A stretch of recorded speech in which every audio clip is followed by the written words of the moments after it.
Hey, how's it going? I just walked in my kitchen and my stove says 432. You hear that? You might not be able to hear it, but that car outside starting. But what I immediately got was 432 hertz. So somebody's listening to frequencies, or you need to.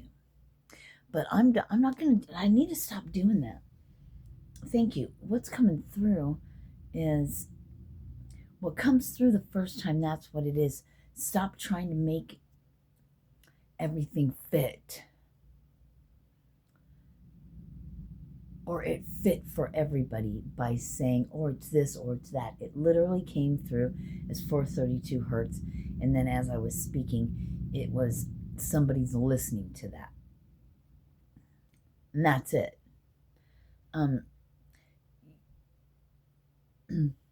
Trying to make things fit for everybody. They're like, stop doing that.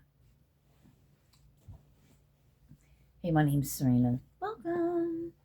I moved my thing here in the bedroom because I just want to lay down. I just want to lay down. I'm tired. I'm tired and feathered. Which is not a funny thing to say because I'm in Missouri. I'm in Independence, Missouri. And this is like the Mormon capital, besides Utah, right? So tarred and feathered, that actually happened to, I'm not sure if that happened to,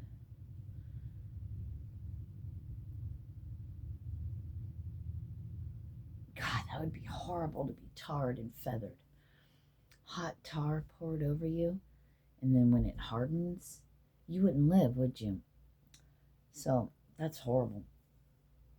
Interesting that they're bringing up more. I was going to say Mormonism, but they're bringing me to that tarred and feathered. They're bringing me to all the men that were murdered for their beliefs. Why does it seem like in his story, why is his story always about people being murdered for their beliefs?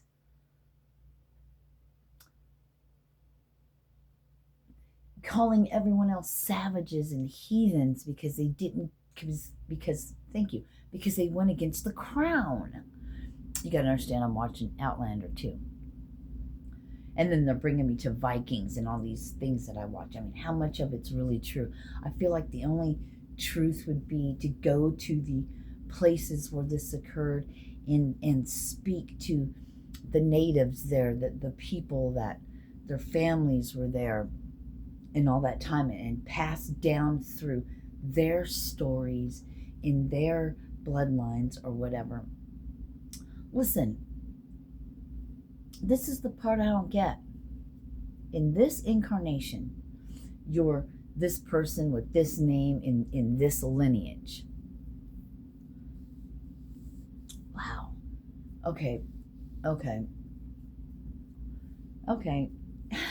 right. So, all right. Slow down. In case you guys are wondering, my name is Sirena, and I'm just me who's lived through a lot of things. And I'll tell you what,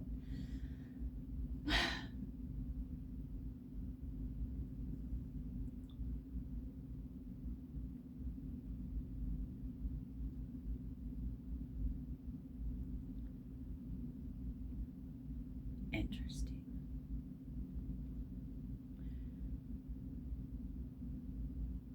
Interesting. I'm receiving, and I should be writing. I should be pausing and writing all this down so I can make it. Okay. So I just got a notification. So James Franco. So I am of my heritage. So in the 1800s, I was a man, Roger James Callahan. So I was a man with the last name of Callahan, and that's Irish. Now my last name is Robinson, and I'm a female in body. Excuse me. So if I was to go back in this incarnation right now as who I am and go, okay, who were my ancestors in the 1800s? But in the 1800s, I was something else. So what does it matter? This is the part I can't wrap my head around. What does it matter? And then I was going to say earlier, I'm just Sirena that's been through a lot of things. The one who came before me, that's what I was going to say. The one who came before me, we're going on almost 3,000 years. But there was something about 3,600 year cycles, or 24, no, and they're giving me in 2,400, but every 1,200 years, 3-year cycles of 1,200. Something about 3,600. It's a cycle. Something about cycles.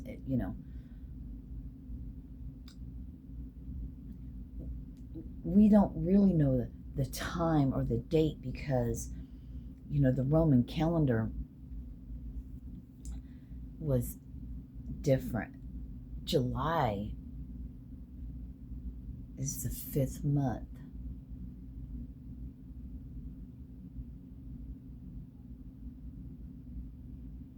Because September is 7. October's 8. Nueve. November 9. Deca. December 10. They changed July for Julius Caesar in the Roman calendar. The Roman calendar, July being the 5th month, was like March or something like that. I Googled it, and there's something about the Roman calendar and how the months used to be.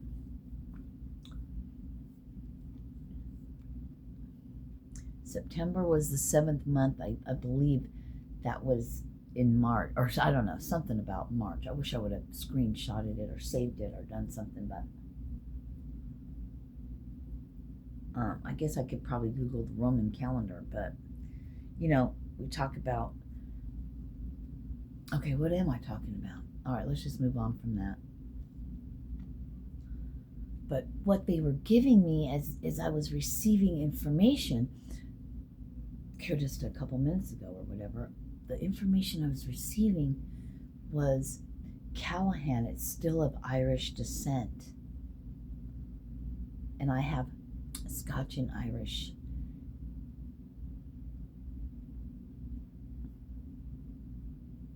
They're like you're all descendants of yourself in different humans. And it has to, and what bloodlines has to do with it is because we're such a melting pot, and because there's been so many generations that have ventured out, and America really helped to take everybody that was more purebred, so to speak, and threw them in America to make everybody everything. Because since there's been humans have mated with other humans, and they've had their children that gone and mated with other ones, you know what I mean? And we're just all one big freaking disgusting cesspool orgy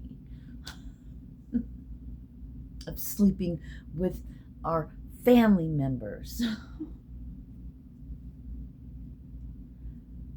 Second, twice, third removed, or whatever,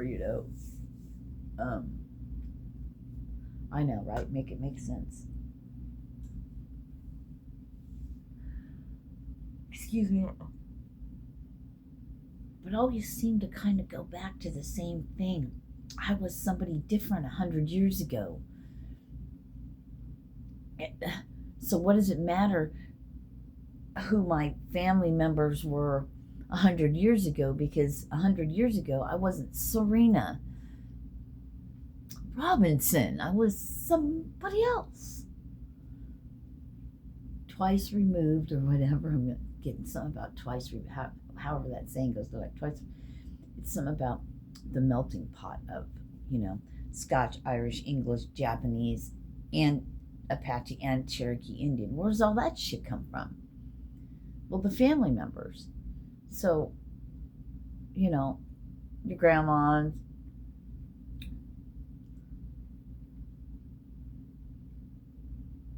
but it's the blood. It's something about the blood. And then, so from the same bloodline, and you've been somebody different in every, depends on how often you come back. I mean, I don't know when reincarnation happens. I just know maybe mine isn't every 100 years, but the last time I was incarnated was 100 years ago. But I remember living in all these different time periods. I've been different things. In human, same soul, different human. So I guess the soul incarnates into the bloodline. So that could be any bloodline, depending on how many different things you have in you. People do this DNA shit and come to find out,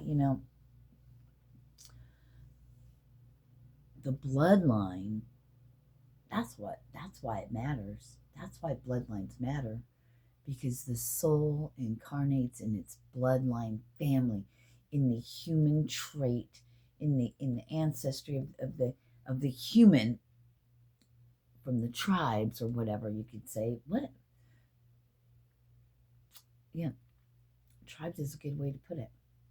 We've got all these different people across the world,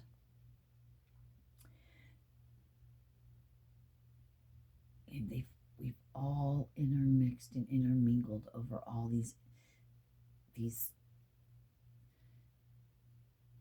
The Anunnaki were here how long ago?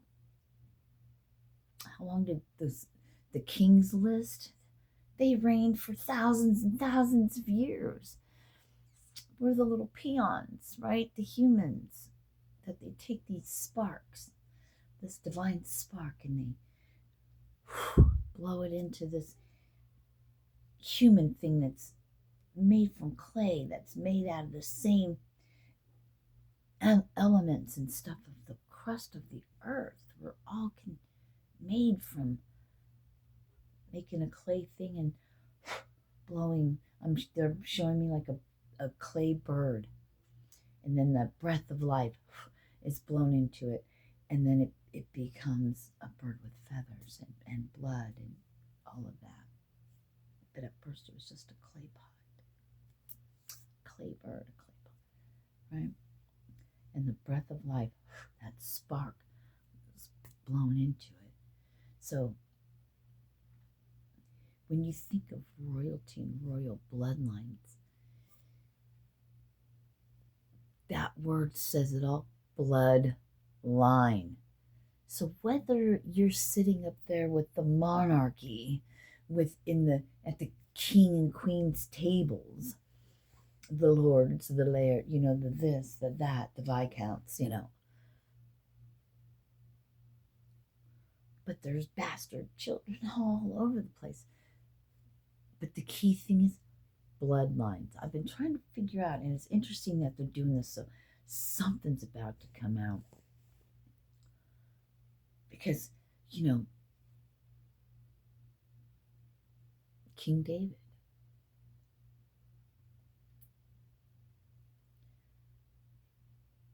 is Jesus, was Jesus a descendant of King David, or one of the kings, right? Something like that.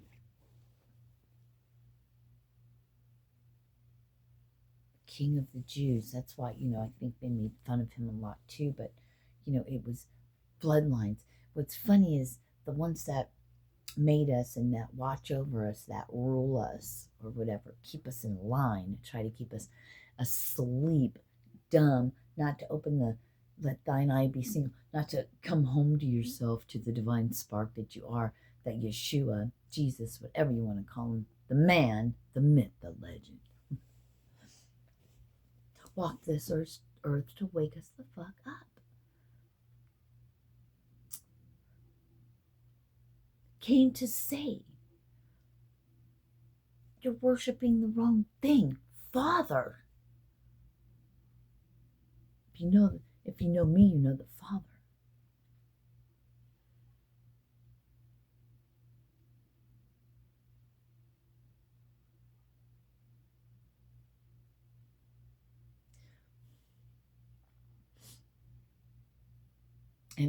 And I'm sorry.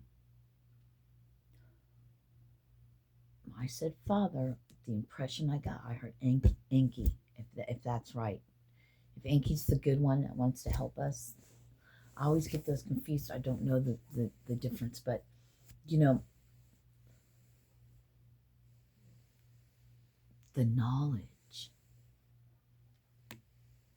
the brother, the they're showing me now. Is it Frosty, or is it Rudolph or whatever?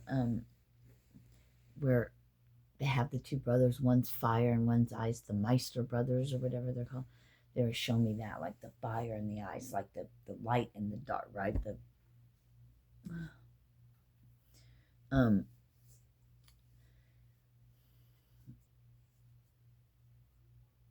the one who wants to keep you a slave and entrapped, imprisoned in your own mind.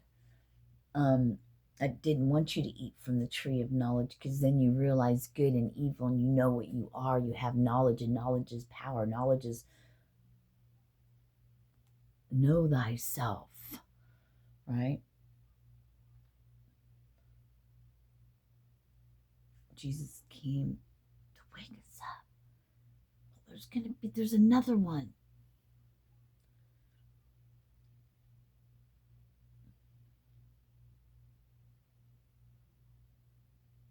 What if? And we've said this before, and it's coming back around, taking a beat, circling back, is yes, I know the spirit of Jesus is within all of us, but see, that's the thing. Thank you. When they're like, when you know thyself, when you know that spark, that breath, life, that light, that spark, that divine spark, the light, the one consciousness is put into you, sparking that up inside you. It's agape love. It's the highest form. It's all there is. We've just forgotten. It's been withheld from us, but it's in you. That's why you can always come home to it. You can light that up. But most of the time, you've got to go through hell. You've got to be busted down, broken open, down to nothing. And then the Father will do work in you and bring you back to your wholeness. But then everything in your world crumbles and changes. It's like the Matrix. It's like taking a pill, being fucking unplugged, flush down the thing, and waking up, and it's like, holy shit, I've been in a dream state this whole time. Well, that's a fucking nightmare. For some of us, it's been a nightmare. I would say for most it is a nightmare, unless they've been unplugged, and now you're just a blip, an anomaly that needs to be hidden in the matrix, in the confines, in the workings of the ones and zeros.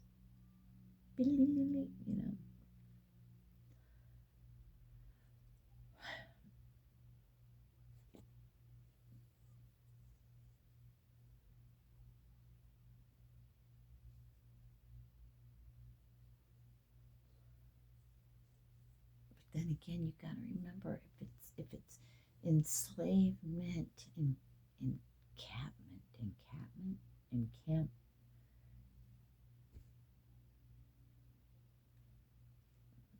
All these words are getting scrambled.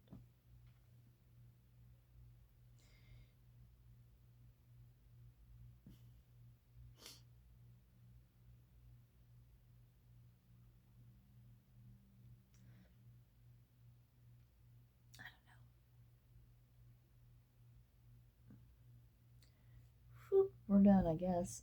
How cool.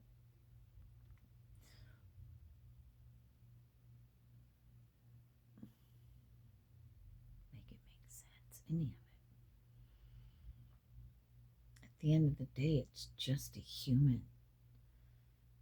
So I guess it's giving us kind of insight on why some people are targeted and some aren't.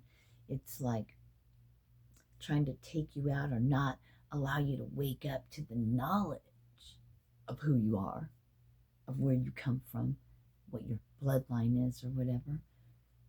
But I don't think bloodline matters. I don't know. Bloodline doesn't matter. But then again, it does. Something with the soul. Like Yeshua. All right. Jesus. His bloodline, right? His family tree, his lineage.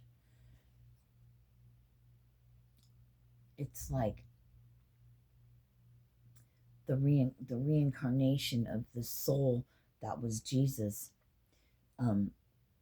being able to incarnate in a different body, in a different meat suit within the family bloodline. So that's why bloodlines matter. And that goes down to all of the ancient ones for some reason.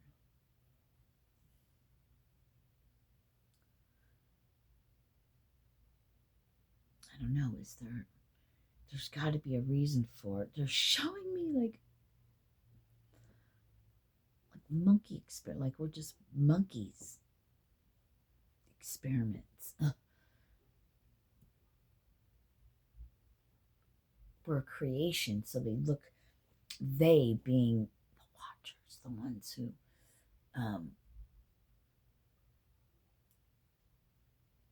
prison guards. It's our fucking prison guards. And if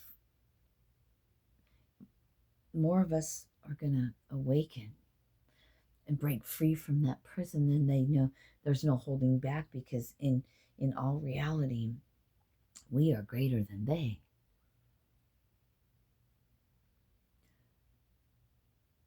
The power's in the mind. You hear the dog? The power's in the mind. The divine light, that one wholeness, that consciousness, that one, it's so beautiful and warm, and it's everything that you can imagine peace could be. But if you haven't died and come back, then you haven't felt that peace, unless you've had a spiritual awakening where you were shown peace like that. And you can't really have it while you're locked in your human, because I don't feel that overwhelming, that peace. I mean, it can't be described really. We could paint you a picture possibly, but it's something you must experience, and I want everyone to experience it. And you probably will when you leave your human. How do you? But I believe when you awaken that spark, and you call it a spiritual awakening, call it whatever. I don't really know. But when you feel that, oh man, well, then comes straight hell after that. But maybe it doesn't have to be that way. I think there's shifts, there's something happening. It's going to be different. And actually, it may be we might be able to totally flip the whole script. The ending's going to be the same. There's going to be a new beginning. There's going to be that ending of the worlds that happens, but it's just it's like, think of the earth, our existence, as a phoenix. It burns to ashes, it goes away, and then it's reborn brand new.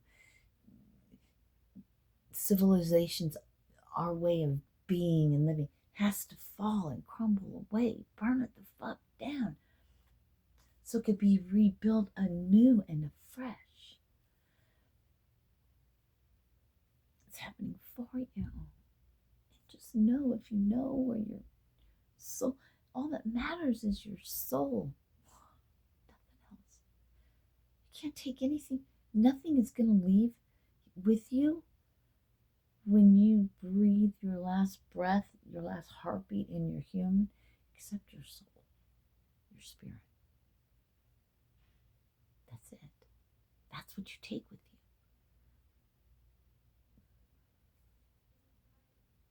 Not the human.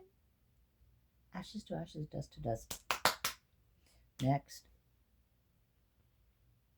I love you guys. Namaste. Peace.